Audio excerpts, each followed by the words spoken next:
Good evening, everybody. My name is Sophia Kalantzakos, and I'm a Global Distinguished Professor of Environmental Studies and Public Policy at New York University, Abu Dhabi. I'm here with my colleague, Kunda Dixit, who's editor of the Nepali Times, and together we teach J-term classes, January classes, that were based on a pedagogy of experiential learning. And we'll talk about our classes as we go on. But before, in December, around December, I think, or last fall, late fall, early winter, we recorded a webinar about how we were designing these classes that were meant to go to Nepal, that we're talking about the climate crisis and the crisis of the melting mountains. And Kunda and I were both talking about what we were expecting to happen, how we were designing these classes and what we thought would happen when we went to Nepal. And we had promised that we would have a debrief after we returned from the mountains and invite students who participated in these J-term classes to tell us a little bit about their own experiences. So here we are with Hur, Harry, Andrea, and Sophie to talk about the J-term. I guess I'd like to pass the baton. One last thing before we start. Both Kunda and I are founding members of the Geopolitics and Ecology of Himalayan Water Research Initiative at NYU Abu Dhabi. And we were very fortunate that Global Education, and Carol Brand specifically, really supported our research agenda and the initiative itself, and agreed and helped us put together a cluster of courses that really were spotlighting the crisis that is taking place because of climate change in the Himalayan region. So this is what prompted us to design these classes. We taught two different classes. Mine was the Geopolitics and Ecology of Himalayan Water, and Kunda's was the Media, Climate Change, and Other Calamities. He always has better titles than me.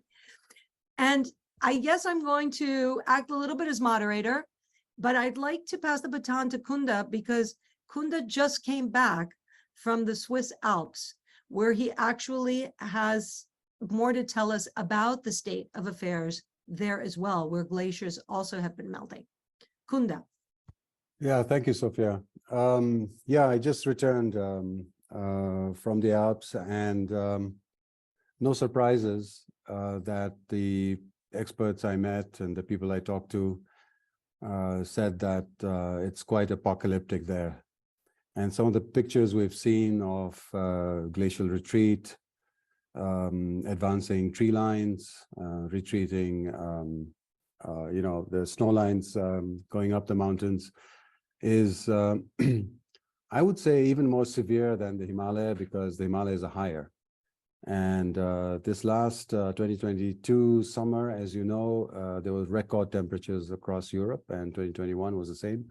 And this has led to accelerated melting to a degree much more than what people expected, scientists expected. What they were saying would happen in 2035, 2040 is already happening. So this means that we have to bring the calendar forward on actions to be taken. So we're not saying anymore that, decarbonization has to happen. It should have happened 20 years ago.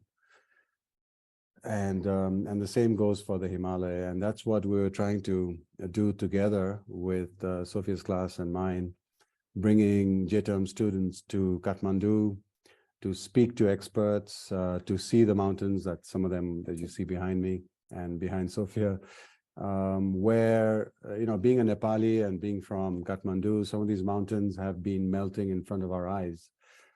And it's actually very worrying. What for some people might be a nice selfie spot with a mountain in the background, for me, at my age, I see things that are very worrying about, white mountains going black and happening within a generation or so.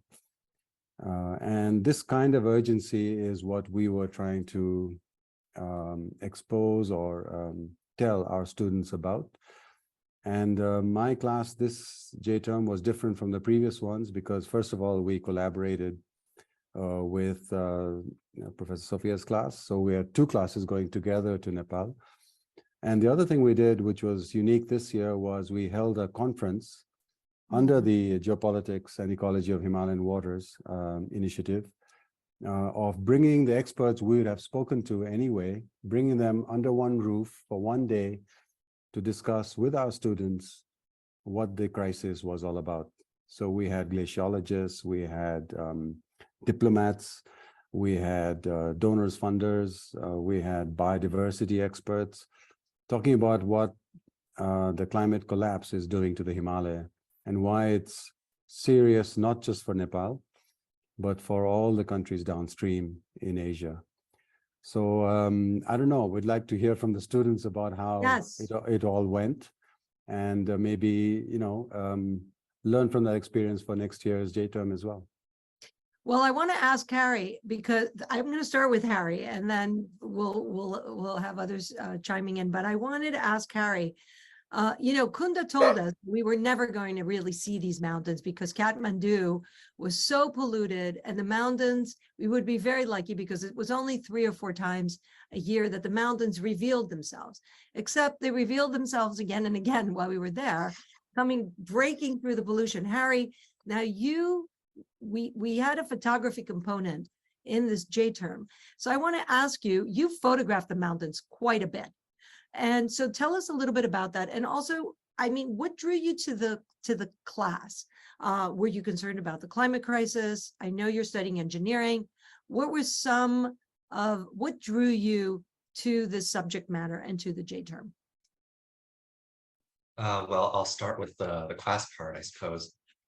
So what actually drew me to this class was at the time, it hadn't been very long since I'd seen the latest, and I said this in class before, but I'd seen the latest Mission Impossible movie, and I promise this is relevant. So one of the main plot points in that movie is that the antagonist ostensibly tries to detonate a nuclear device in the Himalayan glaciers and presumably contaminate the water supply for 2 billion plus people. And that got me thinking, right? Because geographically speaking, a nuclear device is, of course, it's a powerful machine, but compared to geographical scales, its area of effect is actually quite small. So that got me curious about how such a relatively small event in a relatively secluded geographical area could propagate and potentially affect, potentially fatally, billions upon billions of people.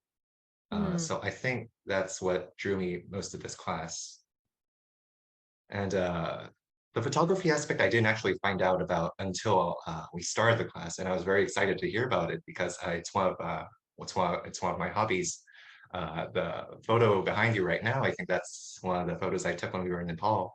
And I think we were very fortunate that we went when we did because, as you said, and as Professor Kunda said, it's very rare that we get conditions like these, but for the entirety of our stay, we essentially had clear air throughout the entire trip.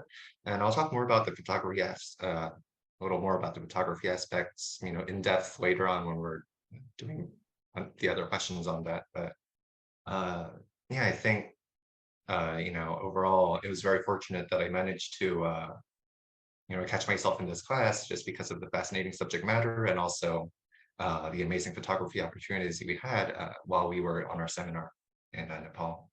So I have to tell you, because of you, I ended up watching a lot of the Mission Impossible movies that I had missed over the years.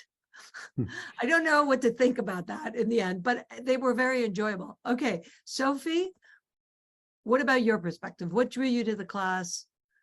What are some of your first thoughts about the mountains themselves, about where we were situated? Okay, so I can't say that I have such a good anecdote for why I chose this class as Harry does.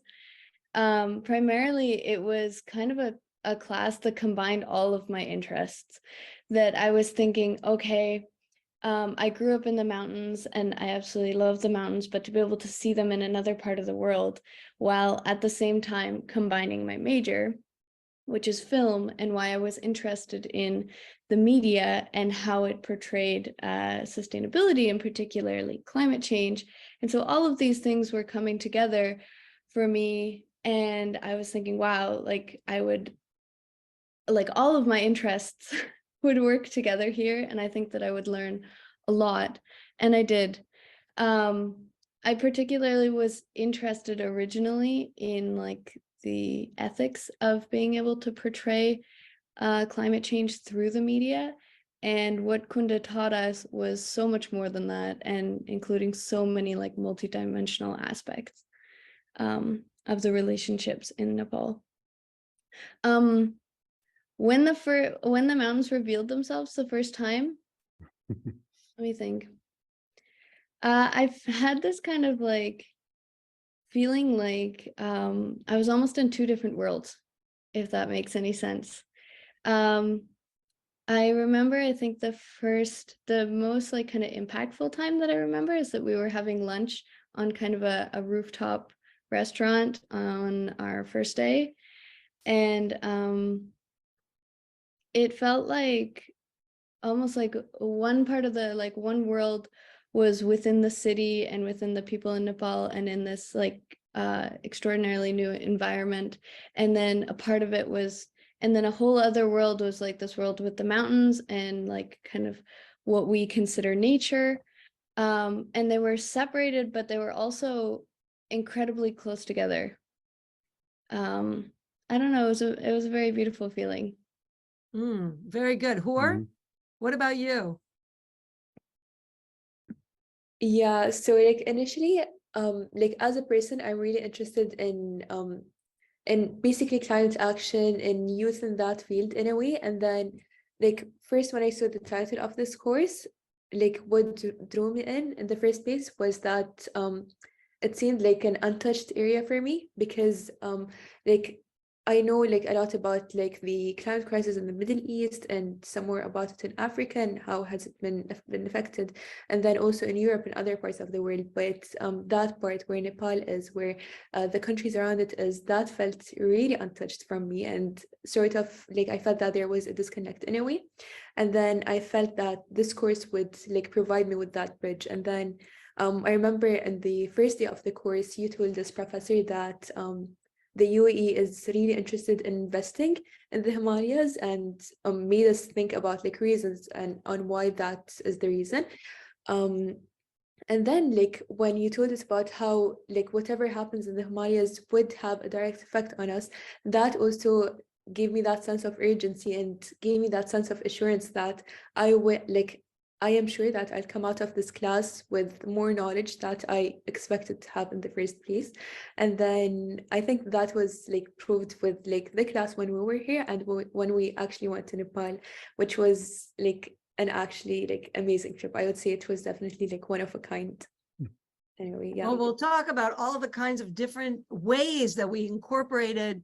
Kunda and I are big fans of experiential learning, because we feel that the classroom has become a little bit too isolated from real life, and students are always feel, contained.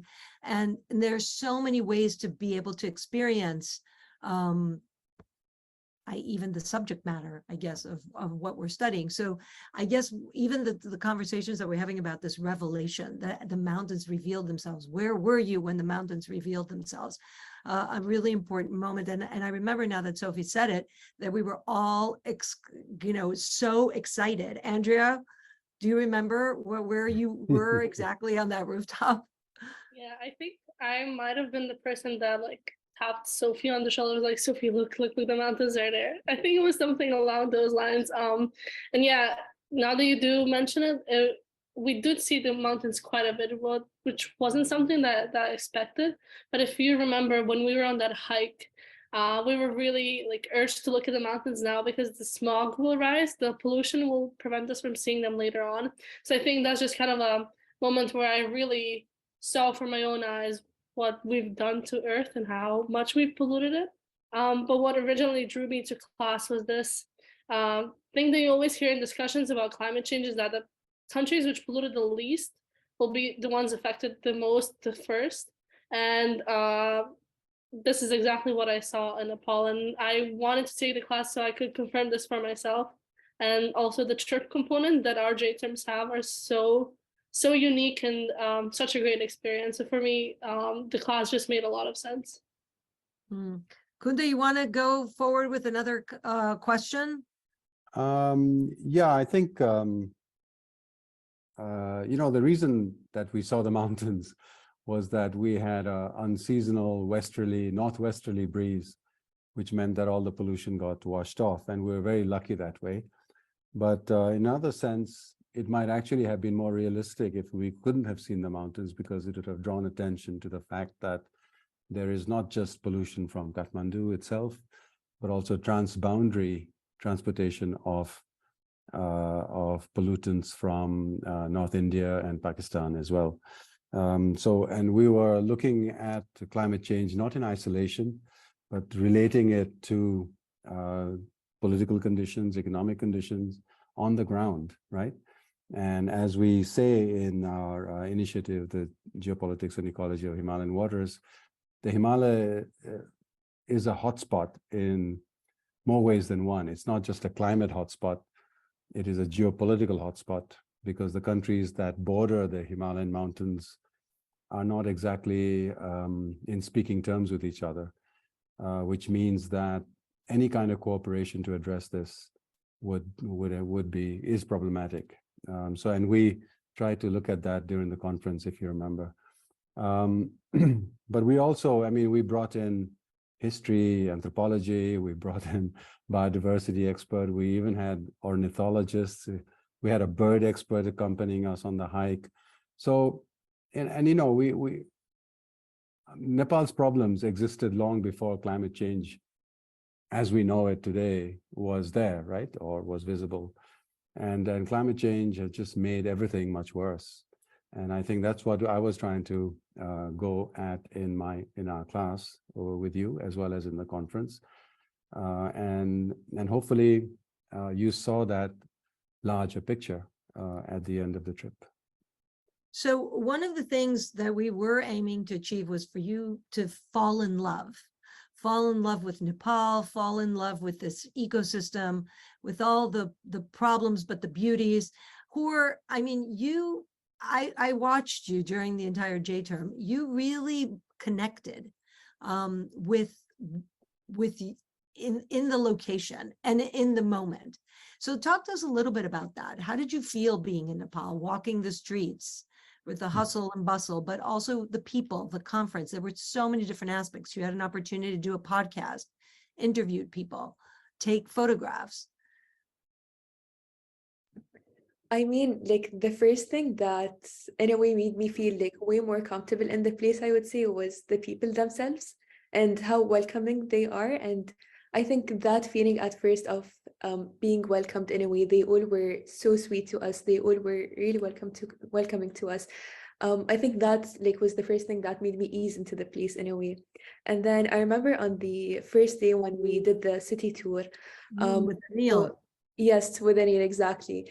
I don't think like I've ever in a way like known about a place from like in a way like a city tour that much. And again, as you said, we went there as scholars in a way. And I think that was also part of the reason why I felt like more connected with the place, because as we were moving around like different neighborhoods, we were knowing more about them, we were knowing more about the culture of Nepal itself in a way.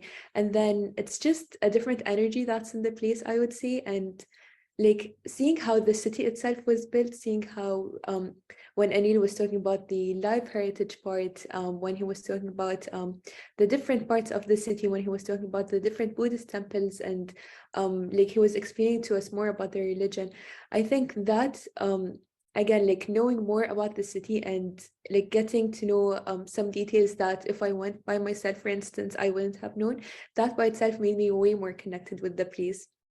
And then you mentioned the conference as well. The conference, I would say it was a huge enrichment for us, because in a way, like we talked about the scientific part, where we also talked about the political part of it, and we had like all different aspects merged together.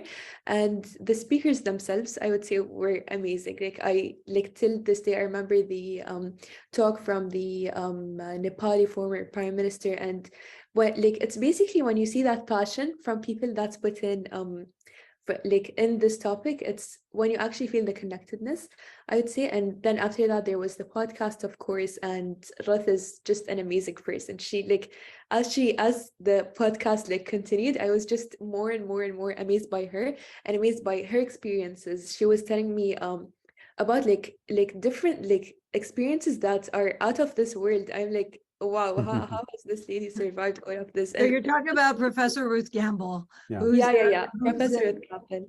who is, she's been fantastic collaborator, worked with us. We invited her and she happened to be in the region and joined us both for the conference, and you had an opportunity to do a podcast with her. She's an expert on Tibet mostly, and so she's had such interesting perspectives to share. So I'm really glad. I know your podcast was fabulous, and we will be uploading podcasts on the website in the coming months. Harry, what did you think? I mean, that first tour with Anil, we looked at traditional water sources, the way that communities manage their water in different parts of the city and the square, the living heritage. Anil is famous for talking about the importance of the intangible. That seems to be permeating everything we did and saw and experienced in Kathmandu. So on this, I kind of also want to build on a little bit on what Gur said about, how wonderful the people are there and just all the different energy, I think, that permeates there, right? Because, in Nepal, especially with what Anil was telling us about throughout our walking tour, like there's a lot of historical monuments, for example, that are being constantly renovated and repaired to keep their original form, but the skills to do so are being passed on through generations. So there's a sense of constant renewal of this beautiful vitality that's prevalent in the people. Sorry, I lost my train of thought. Could you repeat the question one? Sorry. So we were talking about your experience. You shot everything, and I'm talking photographically. What stood out for you apart from the mountains? You seem to really be viewing and experiencing and I guess registering and so many different aspects of and elements of the trip and the course through a photographic lens. What did you see, photographically speaking? So maybe I'll start with the word about just the photography in general. And I think there's really a great deal to be said about incorporating photography into any sort of experiential learning experience, just because it motivates you to look at the world through a different lens, right? Both figuratively and literally. Like when you're taking a photo of something, you're not just taking a photo of, say, a temple, for example, or a mountain. You're also taking a photo of the context and the subtext of the objects in place, for example, the struggle of the people to keep a certain monument in a current shape, or the human impact on the mountains and the ecosystems, and how it's degrading, the water, and how these effects propagate beyond boundaries, beyond borders, and impact billions of people. So there's a great deal of context and subtext that goes into these photos. And when you're engaging in photography, you're forced to look into a lot of these. You're forced into trying to find different perspectives, different interpretations, even of the same object. So you can try. So there's a great deal more meaning to a photo than just simply the object you're capturing. And this was one of the great things about Nepal, because many of the things that I photographed had a great deal of this subtext and this historical context behind it. The temples, for example, there was this one photo that I loved in particular, where there was this one chalkboard, and it was a sort of classical sort of Excel sheet, I guess, in which the maintenance schedule of said temple was organized many years into the future. And the photo itself, of course, looks pretty, but what it embodies is, I think, a great deal more in that, you know, embodies the struggle of the people to maintain their cultural heritage, the love they put into the spirituality they have. And I Oh, think, I think you're talking about the list of families that become responsible for maintaining the temple over time, and it's such an honor for each family to take their turn. So this idea of definitely. that, I remember that photograph. We should try to share it when we edit the webinar, and certainly on the website. Yeah, that's a really great observation. Sophie and Andrea, I just want to turn to you. We also painted. We also painted the mountains and other things. I myself tried to paint a mountain. I think I had the worst painting of all. But what about you? What did you have a chance to paint? How did you feel about painting? Sophie? Okay. I really do like painting at home and here, and kind of as a part of my practice as an artist. And during our like time in Nepal, we did start a painting, and I don't think I ever finished it. But it's somewhere, it'll be done. It'll finish eventually. But I think that was one of those times we were kind of, it was in the middle of our day, and we were almost like sitting and like reflecting and absorbing all of like the information and the environment that we were in that moment, because at some point, like the amount of learning that we were doing is almost a little bit overwhelming. And I remember in that moment, we were kind of sitting in this plaza in the middle of a museum, and I cannot remember the name of the museum right now, but it was this moment of reflection. And to be honest, I think that it's also something that should be continued beyond the J term of when we were there, because I also took photos on the J term, and I'm thinking about kind of combining those photos into a multimedia like painting project, particularly a few of them. And I think it's just a way that I'm very excited about, like okay, let me rephrase this sentence. In our class, we talked a lot about like the intersectionality of the environment and of the culture and of the earthquake zone and of so many other like geopolitical factors that all are interrelated and affect one another. And so I think that art is just a very important piece of that puzzle that expresses and kind of connects all of these factors that may not necessarily be able to be expressed through words, and that should be like and that needs to continue that exploration. If that makes any sense. But it's kind of what I'm thinking about, and it's something that started during the J term, and I hope that it continues. Andrea? I myself am not really artistically inclined, at least in painting, but I can second whatever, like everything that Sophie said about that being a really reflective moment for me as well, of like, we're in the middle of Kathmandu in a museum, and we've seen, I think it was day 2 or 3. So we have seen quite a lot, and prior to coming to Nepal, at least in our class, we talked a lot about the culture and the history of Nepal. And for me, that was really a reflective moment of almost like seeing everything that I've been told in person. And even though I'm not really an artistic person, it was even if I was, choosing something to paint would have been so difficult for me, because I wouldn't be able to choose just one thing that stood out to me, because everything in Nepal for me was just really, it was like a different world, and I enjoyed every moment of it. Yeah, my class was about communicating the slow-moving disaster, which is climate collapse. And you can communicate in a lot of ways. I'm a journalist, but journalism is just a tiny segment of the whole media spectrum. And I think this is what we're trying to talk about in our class, is that there are other disasters as well, and they're all related with climate, glacial lake outburst floods, and so on and so forth, and earthquakes.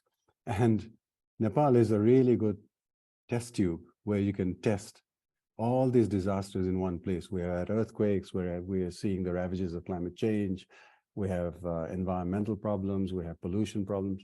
So everything is there in one place where we can study it, and the experts are all around. And the way to communicate it now is not to keep harping on about how serious climate change is. We all know it is serious. It is getting more and more serious. And, you know, it's going to get much worse. The trouble is, how do you communicate the solutions now to students like you, and also to a larger public once you graduate and go on to your professions? It doesn't matter which profession you can be a scientist, you can be a journalist, you can be a filmmaker. So using various forms of communication to inform the public about solutions was what we were trying to get at. Art is a communication medium, but we looked at lots of other, in our class, lots of other forms of communication: poetry, novels, nonfiction writing, documentary film, novels, and, you know, we went way beyond journalism as a way to communicate the urgency of this, and also to disseminate the solutions that are out there, that we know are out there. But the media, because it's focused on negativity, doesn't tend to go after the positive news. So we're trying to change the whole media formula as well. Sophia? So I think that that's an absolutely fantastic observation. The different ways that we're trying to communicate that's gone beyond media. Also, this idea of understanding the complexity. I think that one of the things that we were trying to bring out through the way that we designed the courses was to show that there's so many different aspects. So, you know, the geopolitics is one thing. On the one hand, GEHW is headquartered in Kathmandu. We had the opportunity to go to the GEHW Knowledge Park to look at practical ways that the member states of the region and the organization itself is trying to bring, you know, collaboration in science and applied policy making.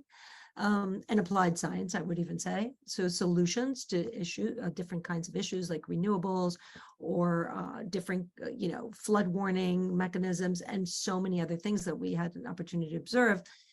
But I think that one of the things that we tried to achieve is we tried to match the complexity of the problems with different ways of understanding them, building your knowledge about them, and finding ways to communicate them and express them. So in my class, also students had an opportunity to write a journal. So I'd like to ask both who are actually, I thought kept an incredible journal of amazing detail about people in the conference, about things that the speakers at every level spoke about. It might be really hard to kind of remember all of these details that who were brought, but it really was a scholarly documentation of all of these different aspects and these different angles. So when you were doing your journal, can you talk to us a little bit about why you kept the journal in that particular way? It was truly great. Yeah, so like at first I was like a bit not sure on like how basically I shape my journal. So like then I was like, I'll just document everything and then see what I want to include in my journal. And then like as the days went by, I knew that I wanted to first of all like convey details through my journal, convey sensation, and convey like testimony in a way, we can say, like, or like personal experience through it. So for this reason, I made sure that like from the first day I was documenting everything. And again, like I knew that this is going to be like its own one of a kind opportunity in a way, or it's like basically like one of a kind experience in a way. So I wanted to document everything as it happened in a way, because I'm a person that tends to forget. So I think maybe like it's a weakness that like came into my favor, because I knew that I tend to forget a lot. So I was documenting everything as it happened in a way. And then like I wanted to convey like the food that we tried. I wanted to make like whoever was viewing my journal know what we saw in there, know who we met and what we learned from them. And I'm glad that you like that journal, and hopefully maybe if like I published it anywhere else, like I wanted basically to create a journal that would intrigue people to go and visit Nepal and to go and see those things that we have tried in real life, because like I truly wanted to get out of my comfort zone in like different aspects through that trip, and I wanted to also document that through that journal. And yeah, I'm glad that basically that was conveyed through it. No, it was fabulous. Harry, what about you? What about journal writing? Did that help you reflect on the things that we experienced and on the various different kinds of information? Because the idea is also to connect the dots. We keep saying that we want students to capture the nuance and really start to connect the dots between the different issues. Absolutely. I wasn't quite as involved, with my journal as Hur was, but so part of how I used it was, so in part, like a lot of my focus was on photography. So it was a review of the photos and, what I took photos of, why I took those photos of them. And just, it was a way for me to remind myself what I'd seen, what I'd taken a photo of, how I'd interpreted what I'd seen and taken photos of. And I think this really helped a lot in that, because it wasn't exactly a short trip, right? We were there for an entire week. And as I reviewed it, later on into the trip, and, I discovered something new in the later days, and then look at the journal and, oh, we did this on the first day, we did this on the second day, and these things connect through, some geopolitical linkage. Or so it's a great way for me to, I think, manage the complexity of the things that we were learning there and all these intricate chains of cause and effect. And, besides being a way for me to document and sort of reflect on my photography. So overall, I think the journal was really a great part of my experience in Nepal, and it helped a lot for me to understand, the things that you guys want to teach us. Sophia and Andrea, I just wanted to ask you, remember we went on our walkabout of the old town of Patan, and you must have wondered, I signed up for a climate change course. Why are we going here looking at religion and, urban problems and density of population? So you must have wondered, but did you see the linkage? Did you see, and what affected you the most in that trip? Sophie? So if I can start. Okay, so if I'm being totally honest, at the very beginning of that first day, it felt to me like I was like, okay, cool, this is like how we separate. We're gonna have the conference tomorrow, but today we're gonna do the touristy stuff. And so it's separated between like us being tourists and us being scholars. But I think that ultimately, like, everything that you were talking about and how we connected religion and culture and natural disasters and industrialization and the melting of the Himalayas themselves and all of these things, and even like the fog that used to kind of cover Kathmandu every morning, all of them interconnect. And I did have a little inkling at the beginning of this course that this might be what it was about, and I was really interested about learning it, but it developed more and more, especially over our week. And I think I just remember this story that you told where it really hit, in that I believe it was you who told it, but I just remember the story itself, in that you were hiking up in the mountains, and then you were going into like a kind of small village, and maybe just outside the village there was this one yak farmer, and he was really excited to tell you of like how much the ice had been melting, because it meant that he had more space for and now he had a larger like yak herd, and so it was actually benefiting him. And it was so interesting. It really hit me in how there's so many nuances in the like dynamics between culture and maintaining those like cultural practices, and at the same time, at the like this very small benefit right now is probably going to affect him on like a much more like a much larger scale than somebody who might be the one who's actually causing the crisis, because eventually, ultimately, he's the one who doesn't have as much access to these like industrial lives that we do, and he's going to be the one that who is affected. He was a yak herder in Tibet. Yeah, Mhm. Andrea? Oh, in Tibet, yes. Okay. And it was And- just, it was this kind of like pivoting moment of me thinking there's so many nuances, and actually there's very small benefits, but there's much larger like consequences, but they work together in very dynamic ways. Thank you, Sophie. Andrea?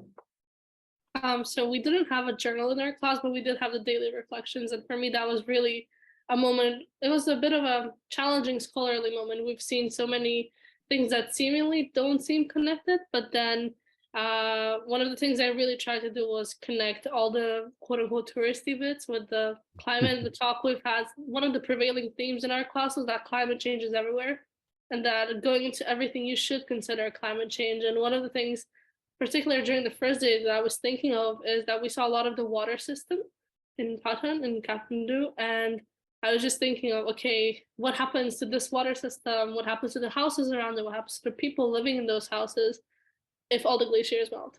Like, what is going to happen to that? And the daily reflection was kind of my space for considering those, really the interconnection of climate change or how it affects everything in our life.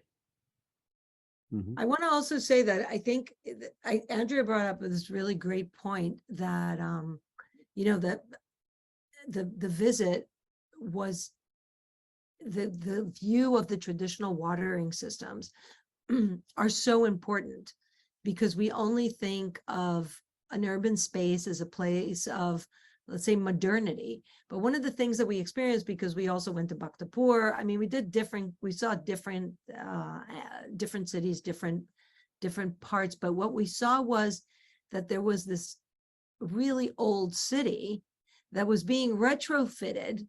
Sometimes, I mean, so many of you photographed all of the cords, The layers, yeah. the layers and layers of connectivity that were dangling outside, from electric to internet to, so the cities were retrofitted for the 21st century.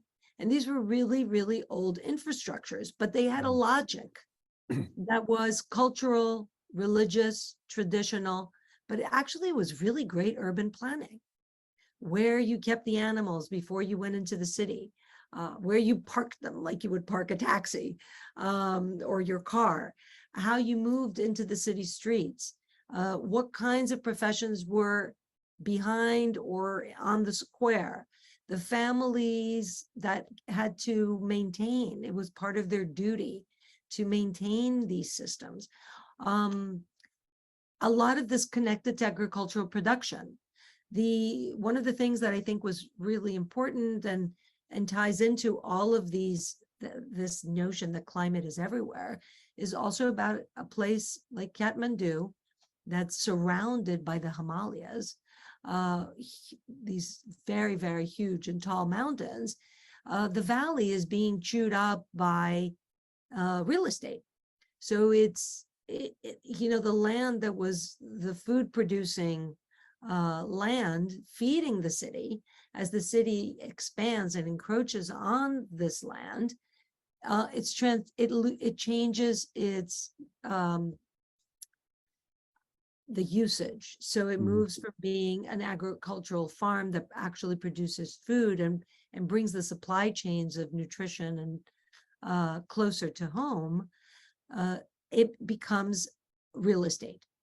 And so there's speculation, there are tremendous increases. We also saw how much of the economy is based on remittances. And this is another way that it connects to the Gulf. So many Nepalis are working around the Gulf and sending remittances back to their homes. We actually watched some films, and Kunda, can you talk about that a little bit? We watched some important films actually during this. We looked at, because we flew from the Gulf region from Abu Dhabi to Kathmandu, and along with us was the desert sand being blown by westerly winds from the Arabian desert across the India-Pakistan desert up to the mountains. And we learned that the deposition of the sand particles on the mountains makes it melt faster. The deposition of pollution particles makes them melt faster. But along with this transportation of mineral dust is this back and forth of Nepali migrant workers in the Gulf region. And you know, we see them in NYU, we see them all over the UAE as well as Qatar and elsewhere. And we actually watched a documentary film by Kesang Setan called The Realists, following the saga of 4 migrant workers who had gone to UAE and Qatar and what had happened to them. And you know, many of them struggled during their time abroad, but they're all doing well for themselves. They took care of their families. So this is the economic situation that's driving Nepalis to migrate to the Gulf. And we also link that to climate, because many of them are leaving because of extreme weather, either droughts or floods caused by climate change, or made worse by climate change. So these are essentially climate migrants. There was always migration, but now there are more people migrating because of what the climate is doing to the weather systems and agriculture. So we're trying to draw that link. Yeah, Sophie, you wanted to say something? Yeah, I actually have a little bit of a funny story to add to that. A few weeks before we left for our trip in very early December, I worked on one of the capstone films here of a Nepali senior, and he did a short film about the reality of Nepali workers in the UAE. And it's very interesting. You guys should come to the Capstone Fest if you can. But he got a Nepali woman who lives in Abu Dhabi to be the like main character, the main actor. And we saw her on the flight back. Oh. She was going to visit. Yeah. And so we recognized each other. Yeah, we talked for a little bit. And she was going home for a week, which was actually really interesting. So the connections are on so many levels. And back to Hor's initial comment, the UAE that is hosting COP28 in the end of November, early December of 2023 is very much promoting and interested in initiating some kind of collaboration, let's say reinforced collaboration between the nations, between the countries that constitute the Himalayan region, because we see that the region is one, except there are many different countries with borders and different national priorities that have created, I guess, the demarcation lines of all kinds with boundaries in the space. So the idea is to sort of model a new, renewed, and robust dialogue along the model of the Arctic Council. So it's interesting that the UAE, which is in the Gulf, has its eyes on the Himalayas, and the Himalayas, various peoples from the Himalayas are also connected to the Gulf in such an important way. So we're running out of time, and I know we're in Ramadan and we'll be breaking fast very soon. And so I wanted to sum up, and I'd like to ask you all to leave us with some comments about the power of experiential learning, and how did you perceive it? What did you think about it? You know, as I said, we trekked, we bird watched, we tried traditional cuisine. We visited different parts of Kathmandu. We saw the mountains revealed. We had an opportunity We even danced the night away. There were so many different things. And at this moment, I'd like to thank Konstantinos Sofikitis for joining us and organizing a photo workshop for the students and really helping guide this part of our journey. And so I wanted to ask you guys, do we need more of this? Andrea? I think definitely 100%. What really, I think when I think of experiential learning, I really think of two things: learning from somebody else's experience and learning from your own experience. I think that was really an important pillar in our class because our professor talked a lot about his experience as a journalist and all the things, how he saw climate change affect Nepal. And then he gave us a chance for us to see it with our own two eyes. So I think definitely, I wish I could take another one of these classes. We're unfortunately limited to only one standard J term, but I love the organization of learning something and then seeing it with your own eyes, and then at the end reflecting on it and reflecting on how you could use that knowledge for your own, in your own profession or in your own spheres of interest. So Harry, you're an engineer. You're studying to be an engineer, and this is a very demanding program. So was this sort of a luxury, or was it, do you think it really helped really immerse yourself into the various different challenges surrounding the crisis of the melting mountains? Absolutely. I mean, compared to most of my courses, this J term was, obviously a very welcome change of pace for me. So it was very enjoyable for me, and it was also very interesting in that, the way we conducted this learning, because ostensibly this course was about the geopolitics and climate, right? But as we went to Nepal, as we walked around, took photos, whatever, kept our journals, like we could see the effects of these, the politics of the climate. We could see these manifest in, much more subtler parts of society, like the culture, the religion. And, it was a great way for us to see all these complex, chains of cause and effects. A great way for us to, sort of get the big picture of complexity that surrounds this region, right? And I think this really couldn't have been done if we'd stayed in Abu Dhabi the entire time and done this from a classroom. So I think this experiential learning aspect, especially in a course like this, where there's a great deal of importance in understanding the locality that we're talking about. I think there's a great deal to be said for having experiential learning experiences like this. And overall, I think it was just a wonderful experience for me.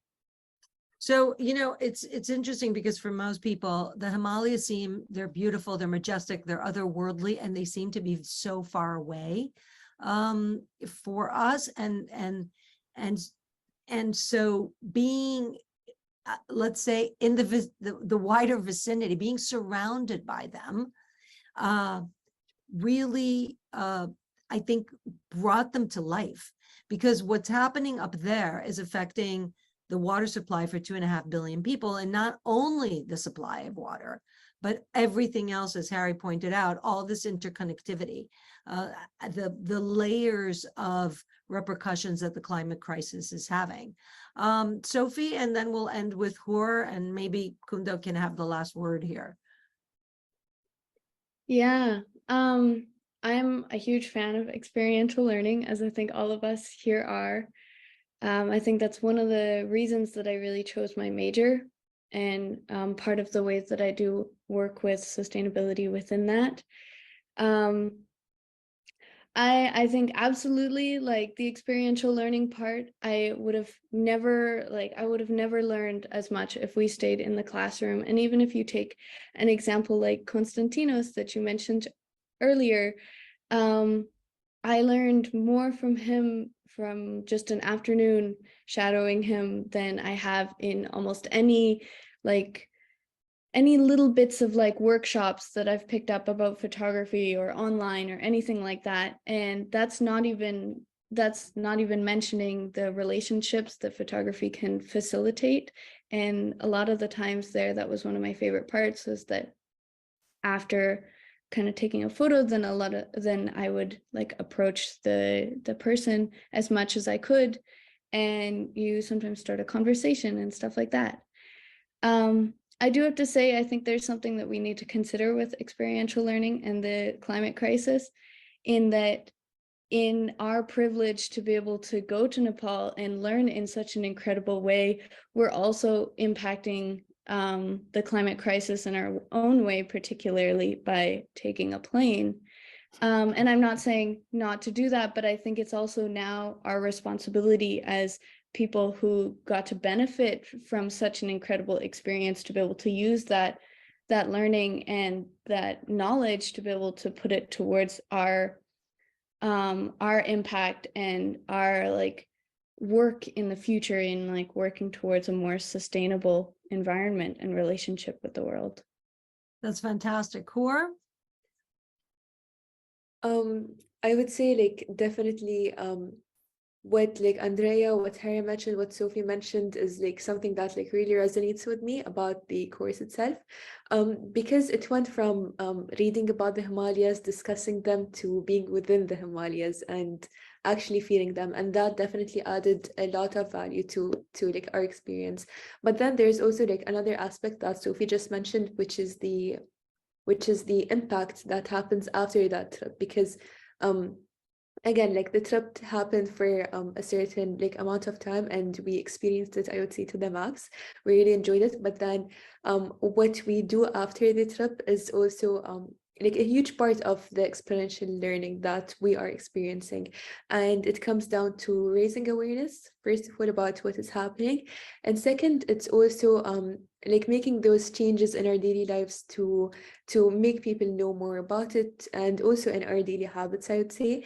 And then like that becomes a really big part of it. And for example, like with this course, mainly talking about water, it really urges us as students to be more aware about our water consumption, and also in a way also raise awareness about it, while also knowing how complex of an issue this could be.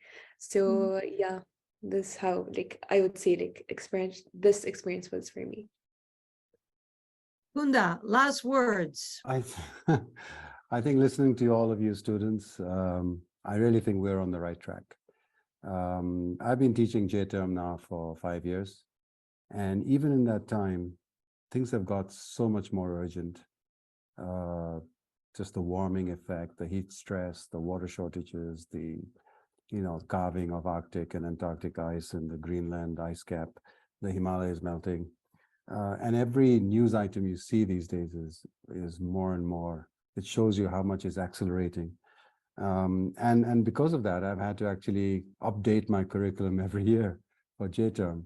And not just every year. I mean, I did 2 June term and January term in 2022. And even in those 6 months, I had to update the figures and everything on average, ocean temperatures going up and things like that.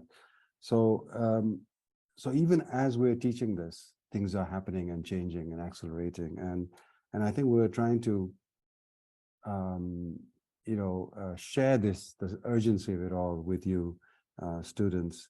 And also, I think with the trip to Nepal, what we were trying to do is trying to take an interdisciplinary approach, that the answer to the solutions to climate change are not just environmental. I mean, the roots are political, economic, even colonial, if you want.